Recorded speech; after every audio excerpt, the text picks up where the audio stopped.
Opinion. India's Operation Sindoor against terrorists in Pakistan is all about geopolitical timing. Wars are not to be fought with hot heads.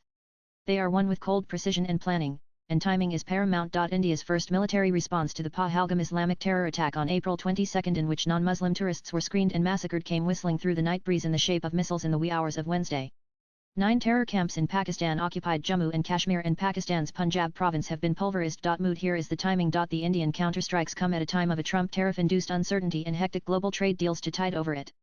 They come riding on India's frenetic diplomatic reach out to the major powers and also in its neighborhood. And the reprisals, just 2 weeks after the Pahalgam attack, give the jolted Indian domestic audience immense confidence in its government. Just a day before the missile strike on the Pakistani terror camps, New Delhi reportedly proposed Washington to charge 040 tariffs on steel, auto components, and pharmaceuticals from the U.S. The reciprocal tariffs offer will hold up to a certain quantity of imports from the U.S. beyond which imported industrial goods would attract regular duties. An India-U.S. trade deal is expected to be closed by autumn this year, the Bloomberg report said, quoting sources. With the current urgency even in the U.S. to negotiate new deals like these, steps in trade will come packaged with the understanding that America will not meddle in India's right to protect its own safety and sovereignty. India's retaliation also comes hours after it inked a free trade agreement (FTA) with the United Kingdom. It comes as a statement of India's global intent to carry out trade at a time of rising regional tensions in a world drifting back toward trade barriers and tariff wars. The specter of Trump-era protectionism makes the timing perfect.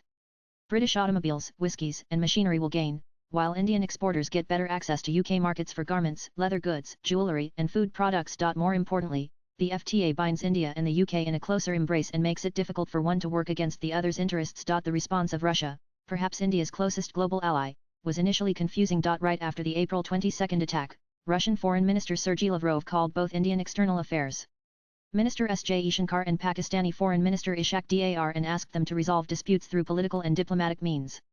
He brought up the 1972 Shimla Agreement and the 1999 Lahore Declaration as frameworks for engagement. Some in New Delhi viewed this approach as monkey balancing and not Russia's traditional unequivocal support for India, especially given the barbarity of the Pahalgam attack. But Russia's top boss soon moved into damage control. President Vladimir Putin spoke to PM Narendra Modi on Monday, strongly condemning the Pahalgam attack and offering full support in punishing the perpetrators. The Kremlin's statement made no mention of mediation and aligned fully with India's counter-terrorism stand. Putin also accepted PM Modi's invitation to visit India later this year. Perhaps the most interesting has been China's stance after the missile strikes. In a statement on Wednesday, it called on India and Pakistan to exercise maximum restraint. Trying to assuage its neighborhood lackey, Pakistan, it said China finds India's military operation early this morning regrettable. But in the same breath, it said China opposes all forms of terrorism. We are concerned about the ongoing situation. India and Pakistan are and will always be each other's neighbors. They are both China's neighbors as well.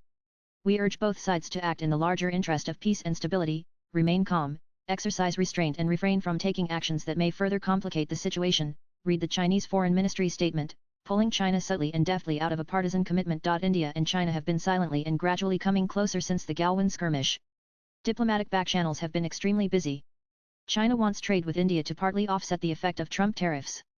It is unlikely to destabilize the region and sacrifice its self-interest at the altar of Pakistani adventurism. India has also sent a quiet but strong message to troublemakers in neighbouring Bangladesh that any misadventure by state or non-state actors may lead to outcomes it would like to imagine. Swipe left for next video. Overall, Bharat has chosen the time for military reprisal wisely.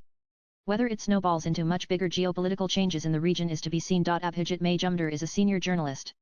Views expressed in the above piece are personal and solely those of the author.